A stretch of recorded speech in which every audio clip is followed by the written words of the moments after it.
Hello guys, mayam utaraw officer R1 production ki Michael di. Ngasi su mayam ki nungai na bagi damakta nupa sabi special edition episode 3. Nadi mayam yung to pudun nai. Ado ngasi yo ina koi special guest ina Sanu Thoksom. Nai Sanu Thoksom go una bagi yo ina koi episode 4 nupa sabi serial sidagi. Koi kamen kangka saraga kamen sing bi matang da kanan nina boina Sanu Thoksom go tawre. Ado ahamada koi Sanu Thoksom dagi maha ki sem da so ina hadi kita mayam kami na. RM1 channel si we yengdiriba viewers singbo kokona khumjablonina kai khumno chari ai Sanu Thoksom ai Kwaithel Thoksom lekai degini music BSc 5th semester pursue tawjari that's all do koi kana Sanu Thoksom je koi ahamada koi isai mayam thapetang viewers na khang da koi isai wena sakpa isai gumba manipuri koi isai sakpa je toiba ado sigi matang da thapetang viewers da thapetang habiun aise hoy asemoti isai da han khongdara pane ba isai da art ki lam da khongdara pade han han aina gyan tar pade aina phai pamja ba tar ai gi passion ne isai isai na aina han khongdara e isai tame class 3 4 5 sai de tam makre adagi ojabi dabdi sharma da uji classical hatan tamjare ado isai Karsu production kartok je tar andak anau basu yaksang manungda release ama taw daw lejeri adi yaksa manungda anau release adi Sanu Thoksom go iba sei muto hai bisai ai singso isoi na ngai gani kale mayamna ngai biu aduga Sanu Thoksom bu puning to ko point sei sibu yeng binu da aduga sinataba khoi phajaba sei kharjo han puto kore ba aduga siga iroina na khoi Sanu Thoksom je khoi gi kano gi R1 production ji gi wana di khoi gi mamang sahi da khoi 2018 da khoi short film ama ningol gi numit na aduda khoi gi ayamana soi gi ningol gi numit da khoi gi likers khoi gi light yauri ba kumi ba artist ji kha khangala ga likers ka puna to ne ba aduda Sanu Thoksom je aduda mabung ama gi role da saktam lang ki ba adu ngasi sina khoi gi nupa service serial sida khoi Sanu Thoksom je khoi gi role ama Gurana episode 4 jida lakne ba adu haribo role si kari oidenu haibadi ani si Sanu Thoksom mayam da viewers ne soi khani ne Sanu Thoksom je si episode 4 tholai ka gi si gi matang da hai kari habi viewers da hoy aham da khoi gi ningol gi numit to bandi gam ai adu matang ju kitang haijage ningol numit che khoi gi ai mar rabi amadi mani moi khoi khuchan na ga da khoi khara tawraga yam wan hona jaraga taw kenu taw gi bani release taw jagi bani mai su pa e khoina taw jagi ba khochagi ba wa gi myam to adu mai ju phange ado adu ma tara ko da hoji ki khoi nupa sabi ji da aise sigi character se manung doina pum magoina thammage ba aidi mayam su aidi mayam da haidu ki ba aise mayam su eagerly oiba aidi ngaina poche magi doine ba na aidi oiba pot ama leibani na sigi poche da ngaina halaga oina mayam se makha ta ba episode la ka dause aise sigi da dum punna yemina se na hajage kari ora ka dong haibu do haidi si mayam episode makha da punna mayam punna ngamina se yam ado hoi comment se comment aham comment se lo khosage kwa haidi comment se aham baja kana Tholian Salam ma ji nupi olak kadrana ngai bane sumon di olak te haba mamanyam ka hale nupi olak kadrana ngai sumon olak te haba ado sigi matang da hoi Tholian Salam da haning baje kai nupi olak kadrana ngai sumon di olak te oi sigi matang da nupi olak kadrana ngai means magi su character ne ba hoji ki keno dugi heroine chigi koi thadoi chigi mai character ne bisi je koi heroine chida heroine je ahum ne ba ada magi mamai su role amani ade mai role ama ojari ne ba ado si ma heroine main chigi magi koi gi nupi nupa sabi aina koina title do pi ram nupi olak kado gi magi pot ama leibani na ne sigi su dum mahata ba episode ta dum khangmina se na nupi olak kadra oida on the olak kidoi ne sigi su mystery amane ba koi si mahata ba khangmina se na ina adum mathangi comment ka chage ka mathangi comment je oi Sanu do direct ole Kapil Thonggam hai de isai sakpade hinduk tana web series su amu yaure Sanu se isai sakpade to no hai yandi Sanu je ko isai sakpada ha de yam dum thoidong dum khangyen ta ne ba adu isai sakpade hinduk tana koi serial sidong yaw ne ba web series ga sigi matang da koi Kapil Thonggam da kai hai nu Kapil Thonggam seng ba haraga di aigi mota phongdok so haraga di akoi gi art se pak challe kaino to sinba thungba akoi leite ba ana sigi pot se art haisidi aigi mot oina harabada art haisidi akoina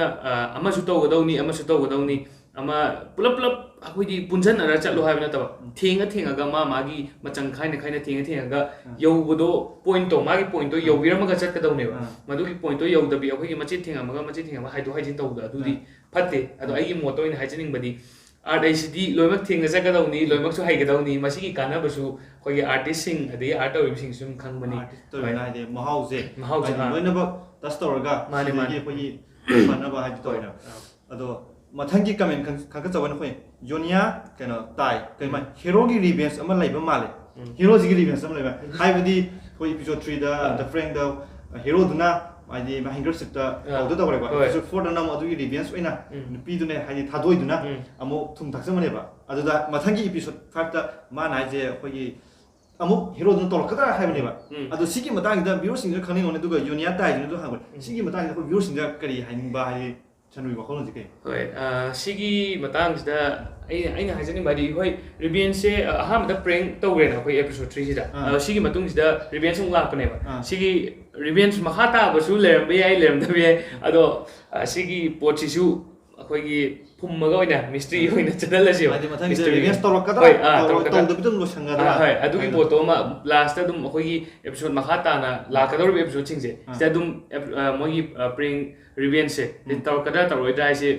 yingbiri ba viewer sing su pulap khangminar se ona haijaningi haidi pulap khangminar se mahata ado khoi gi mathang gi comments ko khanga chawan ka tekcham sanalimbi khoi tekcham sanalimbi gi waron da nangi alarm do minute amatang ama ani tang hedi thengtharam labadi nangi mangdo nungairam gadobani adu haidi magi mangdo ngasai gi hero duna alarm do sai nupi ama magi mamang dan salam nupi ama gi man ui hanaga onthorok timing du da alarm khongjala kone ba aduna ma haiji alarm do khong ami ne mani chonthara malgadi haidi nupi do kana no masa khangang godone ba adu alarm do maram oraga masa khangau da sigi matang gi da khoi gi tekcham channel mi da ani sanuna haining baje haidi alarm thengam kamai to goda da be haibuni haidi aigi oina haijo hai ta gadi akhoi gi kano sida website sida heroine je ahum ne ba ana mana alarm se thengdaramba ngalamba oiram ta gadi means ha kitang thengdaram ta gadi nupi se masa khanga dong ne ba ana heroine se karam no je khangandri ne akhoi je uthokri ne ba pocha ai sanuna khoi nupa sabi ju ne heroine je ahum lain hai ne ba ahum ji da hai kana oidunu se khangdri ne ba masigi si ju akhoi ai haidi aigi mota hai tare mayam da excitement bi se sigi si di yam mathau tai ne khanjai ba aduna haidi mayam da extraordinary oiba pot ama hayeng smai tor sigi pot to khangau da do hayeng sida khakani hokani do khang tar gadi adu gi pot ama lei bani na adu maha tab da khangminar si do haijage isu haidi ngasai gi Michael na ugiba pi mamang do ugido haidi Michael ni horpada ugido ga koi busa pada adu gi pi do idan kana thado jin olak tren koi si ma thangi mo hero do oidan adu punna mayam haidi makha ta mi so da soina yeminar ja aduga khoi next ki comment ga minthang kipjan khoi minthang kipjan hai thina when will the next episode be upload again try to upload it as soon as possible guys it's very interesting minthang kipjan we will upload in the last week of this month thank you for supporting us and keep supporting us and stay tuned minthang kipjan khoi mathang gi damo kaina Alex ningthauja big bro sanu thaksom khunai sidiba khoi direct sanu dang yoka adi big bro sanu thaksom khunai sidiba sigi matang gi da khoi Alex ningthauja hani je kaina mai sigi matang da haidi hojiki aigi now election haije haidi support to bibne haige amrom dai mana hairi ba wahai se kano nei gibsina haibra ado haidi mana wahai ma hairi kunai sidiba haibse sigi se akoi gi artist ki oina di akoi da kano happy ne ba ithil happy ne akoi da hena thauna happy ne haidi thabak makha tan to ngam na ba dagi hena akoi tawri sidagi amu hena atopa level da haitare level wan khat da taw ngam na thauna happy ne thank you bro Alex akoi gi team mai kai dagi su ai mai kai dagi su mathang da hena ngam na ba hena fajana ba inau gi haidi comment sigi appreciation sigi makha pon na hena fajana ba hona jarake na haijagi thank you tanu so tongi da mukta aina zo haijari aduga mathang gi last akoi gi aroiba comment kaino Jackson Khosnam Kanglecha nungsina bai matang yo holo nungsina matang yo holo ngasai thadoi jiga Michael jiga mabane ji phuji phukyo inadi khogi khana bagi adum to bolai adu nungsina matang yo holo adu sigi matang da sanuna ai haining buje kaina Jackson Khosnam da sigi matang da ꯀꯩꯕꯨ ꯍꯥꯏꯔꯨꯅꯤ ꯅꯨꯡꯁꯤꯅꯕꯒꯤ ꯃꯇꯥꯡ ꯌꯧꯍꯜꯂꯁꯤ ꯑꯩꯈꯣꯏꯗꯤ ꯁꯤꯒꯤ ꯄꯣꯠꯁꯦ ꯑꯩꯈꯣꯏꯒꯤ ꯍꯧꯖꯤꯛ ꯍꯧꯖꯤꯛ ꯂꯩꯔꯤꯕꯁꯦ ꯅꯨꯄꯥꯁꯤꯒ ꯅꯨꯄꯤꯁꯤꯒ ꯍꯦꯔꯣꯏꯟꯁꯤꯒ ꯍꯦꯔꯣꯁꯤꯒ ꯊꯥꯗꯣꯏꯁꯤꯒ ꯑꯩꯈꯣꯏꯒꯤ ꯃꯥꯏꯀꯦꯜꯁꯤꯒ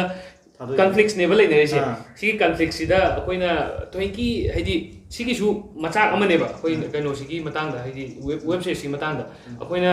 ꯅꯨꯄꯤꯁꯦ ꯅꯨꯄꯥ ꯍꯥꯏꯗꯤ ꯅꯨꯄꯥꯒꯤ ꯃꯑꯣꯡ ꯃꯇꯧ ꯎꯠꯂꯤꯁꯦ ꯃꯥꯁꯦ ꯅꯨꯡꯁꯤꯅꯕꯒꯤ ꯃꯔꯝꯁꯤꯗ ꯑꯗꯨꯒꯨꯝꯕꯒꯤ ꯃꯔꯝꯗ ꯀꯥ ꯍꯦꯟꯅ ꯈꯟꯗꯅꯕ ꯑꯗꯩ ꯅꯨꯄꯥꯁꯤꯁꯨ ꯃꯥꯅ ꯈꯟꯖ ꯇꯥꯔꯁꯨ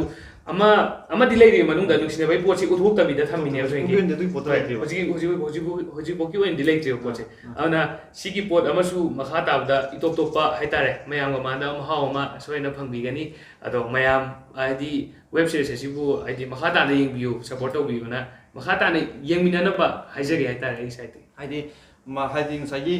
ꯊꯥꯗꯣꯏꯁꯦ ꯍꯥꯏꯗꯤ ꯅꯨꯄꯤ ꯑꯣꯜꯂꯛꯈꯤꯗꯣꯏꯅꯦꯕ ꯍꯥꯏꯌꯣ ꯑꯗꯨꯅ ꯍꯥꯏꯗꯤ ꯃꯕꯥꯅꯤ ꯅꯨꯡꯁꯤꯕ ꯃꯇꯥꯡꯁꯦ ꯍꯥꯏꯗꯤ ꯃꯌꯥꯝꯅ ꯁꯣꯏꯗꯅ ꯍꯥꯏꯗꯤ